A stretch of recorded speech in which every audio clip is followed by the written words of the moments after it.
I'm Barry, your psychologist, and I'd be thrilled to share these tips with you. As the years go by, our minds become treasure troves of memories, each one connected to the next like links in an endless chain. Ever wondered why we find ourselves sharing the same stories over and over, especially with the younger generation? It's not forgetfulness. It's a beautiful, natural process of our brains reconnecting the dots of a life well lived. Here's why it's completely normal to ramble on and why those repeated tales carry so much meaning. Welcome to our channel, where we offer valuable insights on living your best life as a senior. We'd love to hear your thoughts on this story. Let us know where you're tuning in from. And don't forget to like, share, and hit that subscribe button to stay updated. Number 1. The cascade of memories. As we age, one memory often sparks another, setting off a chain reaction in the mind where we scramble to recall the details, where it happened, when it happened, and why it was important. This mental cascade leads to even more memories, each triggering new connections and thoughts, expanding like the branches of a tree. This is why our conversations, especially as we grow older, often wander from one topic to the next, revisiting past experiences and reflections. Our memories are interwoven, and as one thought connects to another, it creates a flow of stories and reflections that can seem endless. This cascade of thoughts is the mind's way of reliving cherished moments, and while it may appear as rambling, it's simply the brain reconnecting the dots of a rich, lived experience. Every person has a variety of topics they can discuss, rooted in the experiences they've gone through and the adventures they've had in life. These moments shape us and provide a rich repository of stories that we love to share. As time passes, new experiences keep getting added to this collection, and we naturally gravitate toward talking about the most recent ones. The new adventures often take the spotlight, pushing the older memories to the background. It's a natural cycle, one where the latest stories are fresh and vibrant, while the old ones sometimes fade into the corners of our minds. However, for elderly people, the dynamic shifts.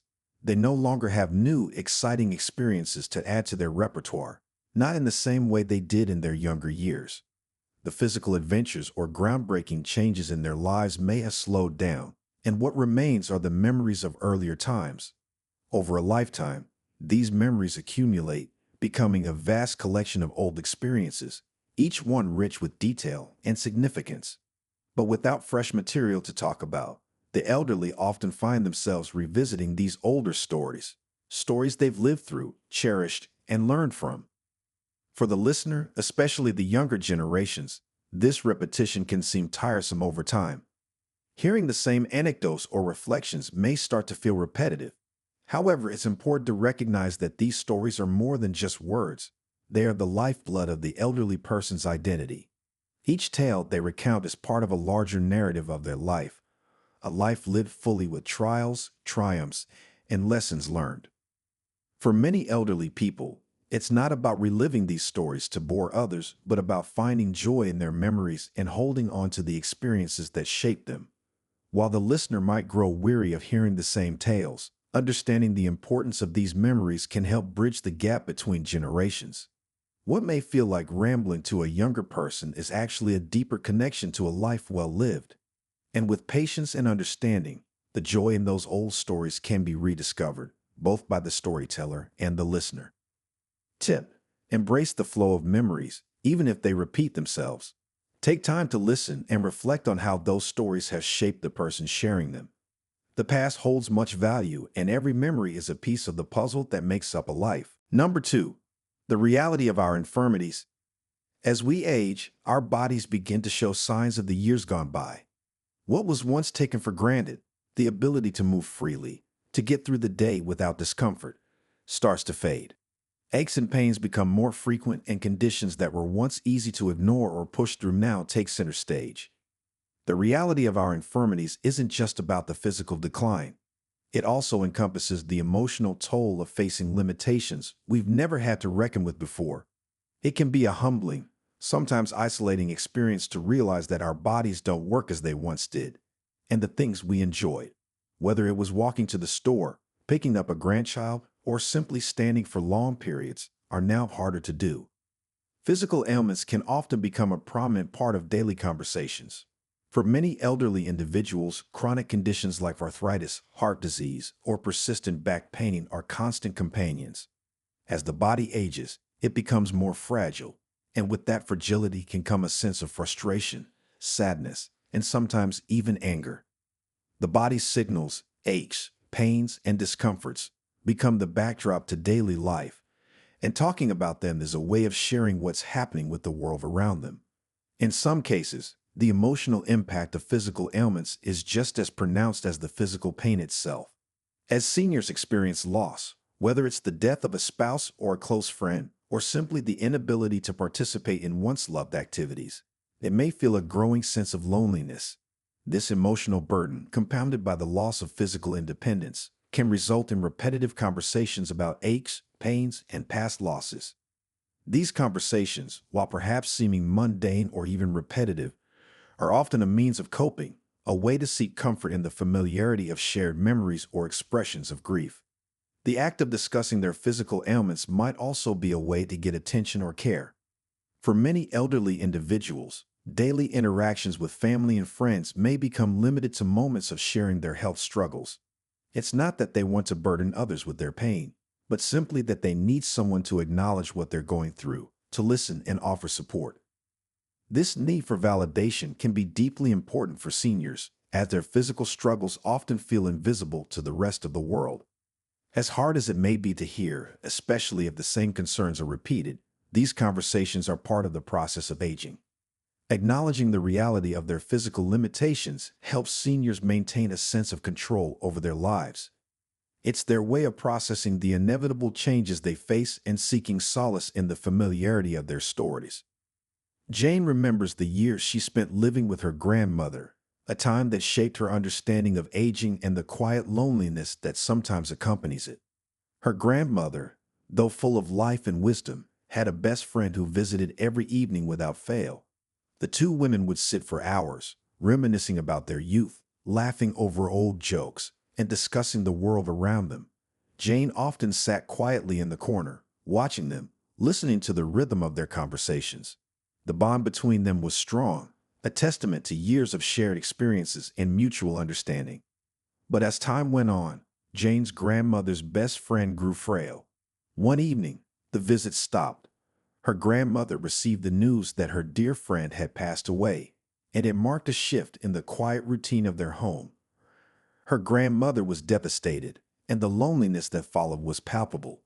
Each day, she spoke about her friend, how they'd spent their days together, how much she missed her presence, and how her heart felt emptier without her. On top of this, Jane noticed her grandmother's physical decline.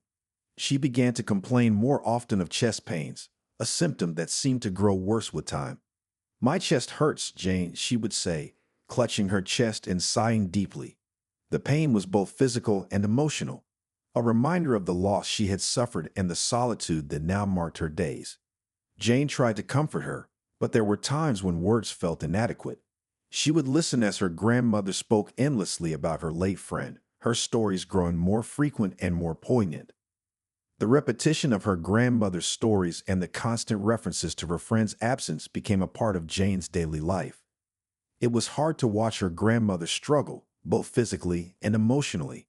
But over time, Jane came to understand that these repeated stories were not just a way of reliving the past, they were a form of coping, a way to hold on to the love and companionship that once filled her life. Her grandmother's aching chest, both from the physical pain and the grief, was a symbol of the quiet battles many elderly people face: the physical decline, the emotional burdens of loss, and the longing for connection. Number 3. The stream of consciousness effect. One of the lesser known but completely normal aspects of aging is the way our brains process and express thoughts. There's a psychological theory that explains why older adults often speak in what appears to be a stream of consciousness, thoughts flowing rapidly and sometimes jumping from one idea to another. As we age, our ability to filter and inhibit irrelevant information weakens. This doesn't mean cognitive decline. It simply means that the mental gatekeepers that once helped us stay on topic or censor out unrelated details aren't as strong as they used to be. This reduced inhibition leads to more spontaneous speech. While younger people tend to filter their responses for relevance or clarity, older adults may verbalize whatever enters their working memory in the moment. A single question can trigger not one simple answer, but an entire chain of connected thoughts, experiences, and memories, all of which feel worth sharing. This can sometimes be perceived as rambling, especially by younger listeners who are used to more linear, to the point communication. But in reality, it's a natural and healthy reflection of the aging brain. It's how older adults make sense of the world by connecting the present to decades of lived experience. Take John, for example. He's 45 and was recently invited by his 80-year-old mother to talk about a family matter that was bothering her. As she began to speak, John found himself having to gently interrupt every few minutes to steer her back to the main point. She drifted into stories about the past, referenced people and events that seemed unrelated, and explored side thoughts before looping back to the topic. At first, John felt frustrated, but then it hit him. His mother wasn't confused. She simply had decades of context around the issue, and all of it felt relevant to her. What seemed like rambling was her way of drawing from a deep well of memory, emotion, and experience. This is common in older adults. A question or subject triggers a cascade of thoughts, each one connected in a meaningful way, even if it's not obvious to the listener. Their responses become a stream of consciousness, blending reflection, storytelling, and emotion. Rather than trying to redirect or shut down the flow, it's helpful to recognize this pattern for what it is, a way of engaging deeply with the conversation, drawing on a rich inner world of stories, insights, and perspectives. It's not about getting lost in thought. It's about sharing the full picture. Number 4, sharing stories, seeking meaning. Why wisdom needs a voice. As we grow older, we carry with us decades of experience, mistakes made, lessons learned, moments survived. We've witnessed the world shift and evolve in ways that younger generations may never fully understand. With time on our side, we also gain perspective. We've seen a lot, done a lot, and now, in the slower rhythm of later life, we finally have the space to reflect on it all. That's where the deep need to share comes in, not just out of habit, but because there's wisdom in what we've lived through. This often shows up as storytelling. In many cultures and families, storytelling is not just casual conversation, it's a respected tradition. For older generations, stories are how we pass on values, identity, and hard-earned insight.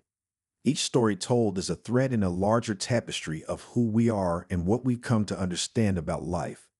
But storytelling isn't only about legacy. It's also about connection.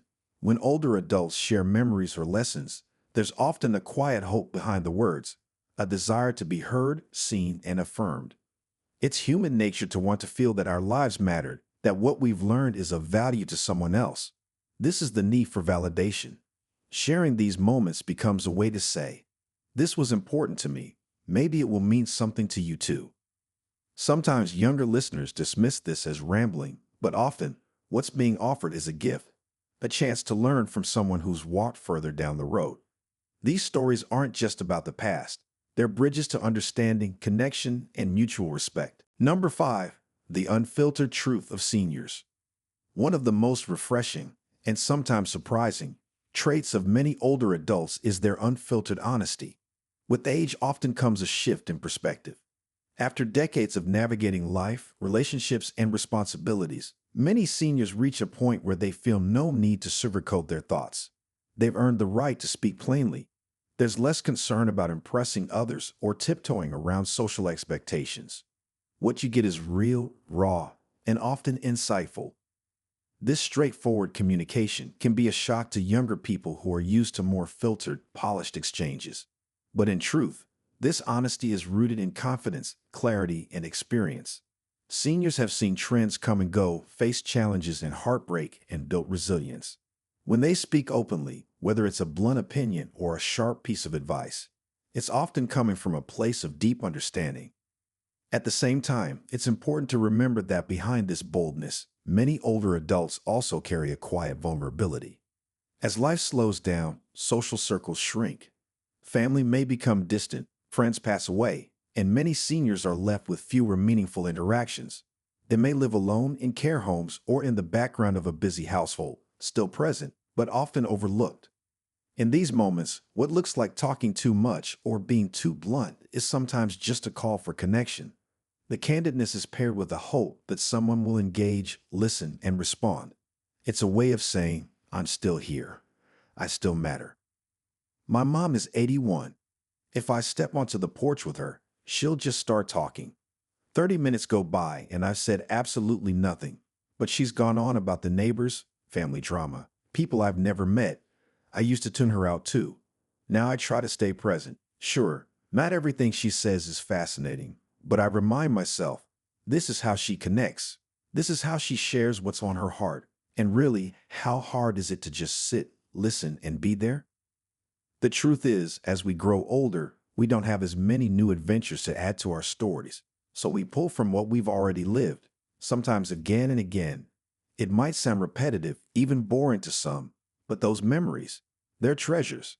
They're what's left of moments that shaped us. Number 6, the power of connection, reflection, and legacy. As we age, the desire for meaningful connection becomes stronger.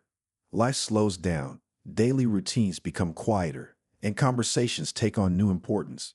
Talking, especially about the past, isn't just passing time.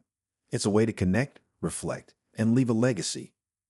Many older adults find themselves repeating stories from earlier in life.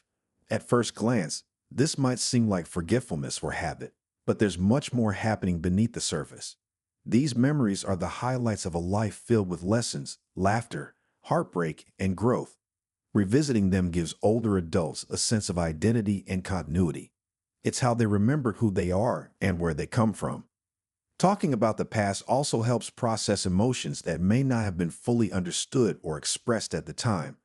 Reflection allows them to make sense of events, relationships, and turning points. In these retellings, they're not just remembering, they're still making meaning. And then there's the legacy. Sharing these stories is often a quiet but intentional act of passing something down.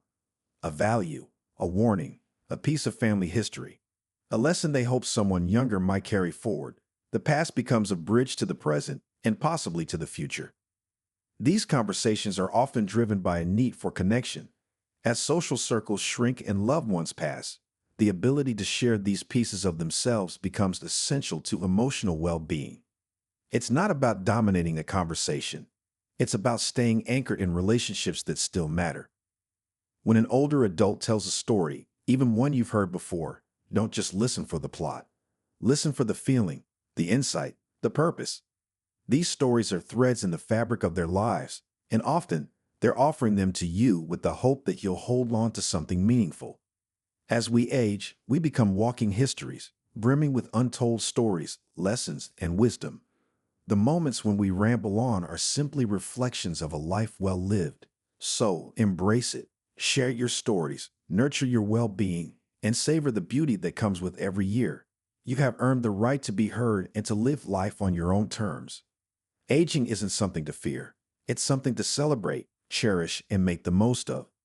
Thank you for watching. I hope you found this meaningful. Let us know in the comments which part resonated with you the most and where you're tuning in from.